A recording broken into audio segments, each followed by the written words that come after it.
दिल्ली में लाल किले के नजदीक कार धमाके के बाद अब जम्मू कश्मीर के श्रीनगर में एक शक्तिशाली विस्फोट की घटना सामने आई। जहां नौगाम थाने में हुआ यह धमाका कोई साजिश है या कोई गलती या कुछ और, बात करेंगे इसी पर। नमस्कार, मैं हूं आशीष त्रिपाठी, आपके साथ। रिपोर्ट्स में सामने ये आया कि ब्लास्ट जैश ए मोहम्मद के सफेद पोश टेरर मॉड्यूल की जांच के केंद्र नौगाम थाने के परिसर में हुआ और विस्फोट की तस्वीरें और वीडियोस काफी भयावह हैं। रिपोर्ट्स में बताया गया कि जिस जगह पर यह विस्फोट हुआ वो एयरपोर्ट के बहुत नजदीक है और यह ब्लास्ट रावलपोरा नौगाम एरिया में हुआ है। इसमें काफी लोगों के हताहत होने की संभावना है। आधिकारिक 9 की जानकारी है, लेकिन 12 तक बताया जा रहा है कि लोगों की जान गई है।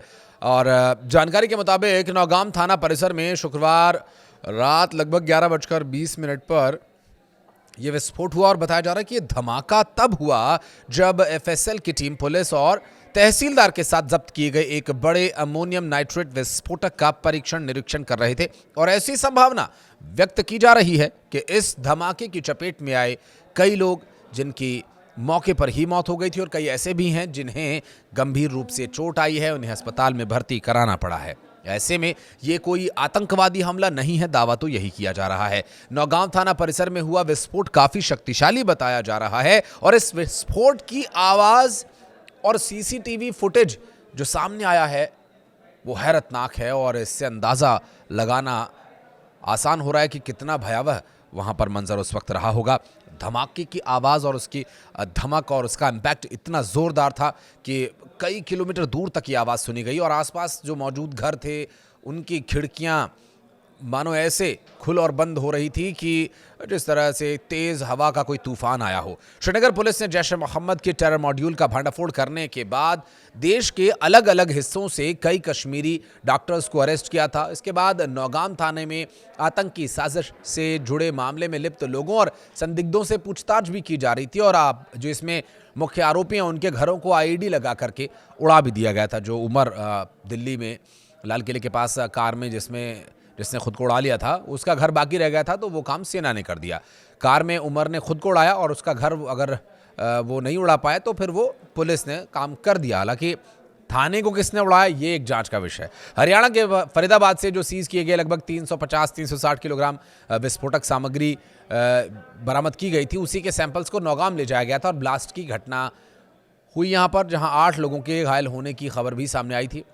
हालांकि 8 लोगों की बिल्कुल प्रथम दृष्टया शुरुआती जो जांच है उसमें सामने आया था और अब तक 25 कुल लोग ऐसे हैं जो इसकी वजह से प्रभावित हुए हैं, घायल हुए हैं और 9 लोगों की जान जाने की खबर भी है। ब्लास्ट की घटना के बाद पूरे इलाके में नाकेबंदी कर दी गई है और एफएसएल की टीम जब यहाँ सैंपल्स की जाँच कर रही थी उसी वक्त ये धमाका हुआ बताया जा रहा है। मौके पर फायर ब्रिगेड की टीम्स के साथ पैरामिलिट्री फोर्सेज तुरंत भेज दी गई थी और जम्मू कश्मीर की श्रीनगर पुलिस ने जैश ए मोहम्मद के भारत को दहलाने की साजिश को बेनकाब किया था। और जम्मू कश्मीर पुलिस जब फरीदाबाद के अल फलाह यूनिवर्सिटी के डॉक्टर मुजम्मिल शकील को अरेस्ट करने पहुंची थी, उसके बाद हरियाणा में फरीदाबाद में करीब करीब 2900 किलोग्राम विस्फोटक सामग्री मिली थी और घायलों में से 5 की हालत गंभीर होने के कारण हताहतों की संख्या बढ़ी और वो अब बढ़ करके 9 तक पहुंच गई है। मृतकों में ज़्यादातर पुलिस कर्मचारियों और फॉरेंसिक टीम के अधिकारी शामिल बताए जा रहे हैं जो इसमें मारे गए। विस्फोटकों की जांच अभी भी की जा रही है, अभी आगे बहुत सारे तथ्य सामने आना बाकी है, लेकिन जब ये घटना हुई उस वक्त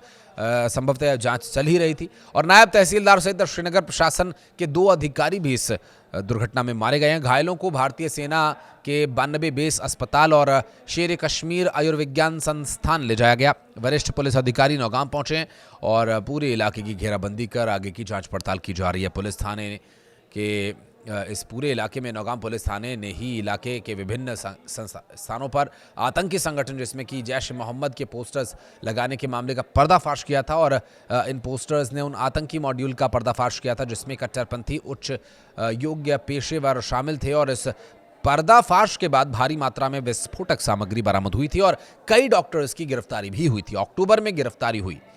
न्यूज़ 18 इंडिया की टीम इस वक्त नौगाम पुलिस स्टेशन के बाहर है, जहां पर कल जोरदार धमाके की वजह से पुलिस स्टेशन तबाह हो गया और साथ ही यहां पे कई गाड़ियों को नुकसान पहुंचा। दरअसल बताया जा रहा है कि एफएसएल की टीम जम्मू कश्मीर पुलिस की टीम के साथ मिलके इन्वेस्टिगेशन कर रही थी। यहां पर चूंकि काफ़ी सारा एक्सप्लोसिव रिकवर किया गया था टेरर मॉड्यूल से, उसकी इन्वेस्टिगेशन के दौरान यहाँ पे एक्सीडेंटल ब्लास्ट हुआ और देखते ही देखते यहाँ पे जो है ये पुलिस स्टेशन आग की जद में आ गया जब धमाका हुआ।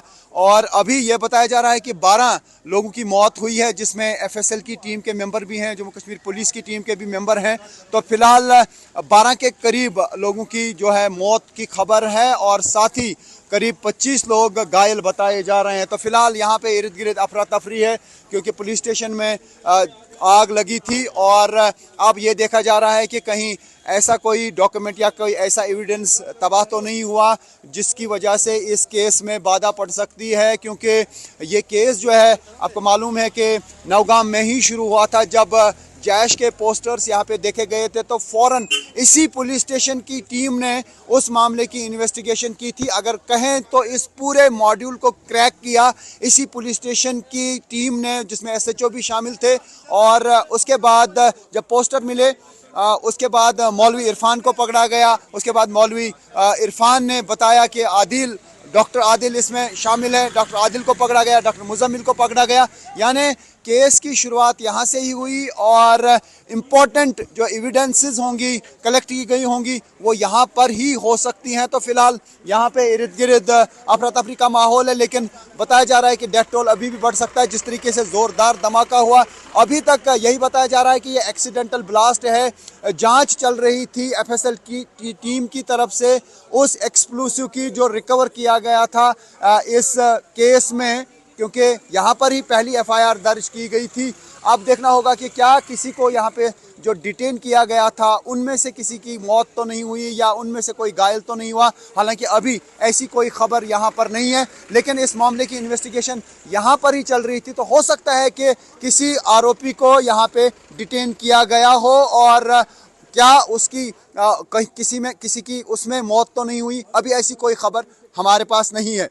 कश्मीर में सुरक्षा बलों और बाहरी लोगों पर बड़े हमलों की चेतावनी देने वाले पोस्टर्स लगाते हुए देखा गया था। 27 अक्टूबर को उसकी गिरफ्तारी से एक खतरनाक नेटवर्क का पर्दाफाश हुआ, जिसे बाद में दिल्ली विस्फोट के पीछे पाया गया। दिल्ली ब्लास्ट में इस हफ्ते की शुरुआत में 13 लोगों की जान चली गई थी, जबकि पुलिस ने उन लोगों के सीसीटीवी फुटेज खंगाले हैं जहां पोस्टर्स लगाए गए थे। उन्होंने अदील अहमद की पहचान की, जो पिछले साल अक्टूबर तक अनंतनाग के सरकारी मेडिकल कॉलेज में काम करता था और फिर उत्तर प्रदेश के सहारनपुर चला गया और तुरंत बाद उसे गिरफ्तार कर लिया गया। सरकारी मेडिकल कॉलेज में उसके एक लॉकर को चेक किया गया तो वहाँ से एक असॉल्ट राइफल भी मिली है और बरामद की गई। इस राइफल का इस्तेमाल क्या किया जाना था या फिर वो कर चुका था, ऐसी भी बहुत सारी अभी प्रश्नोत्तरियां बाकी हैं। जब उससे पूछताछ की गई तभी हरियाणा के फरीदाबाद स्थित अल फलाह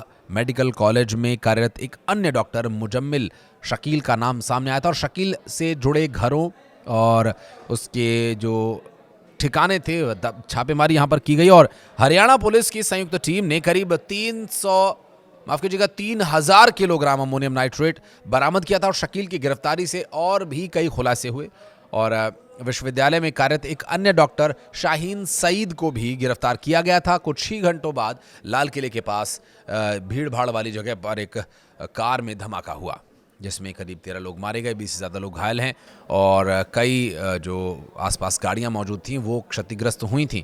लेकिन नौगाम थाना क्षेत्र के धमाके के मामले के सामने आने के बाद अब कई तरह के सवाल उठ रहे हैं। इसके लिए कुछ इंतज़ार करना होगा कि क्या इसके पीछे वजह रही।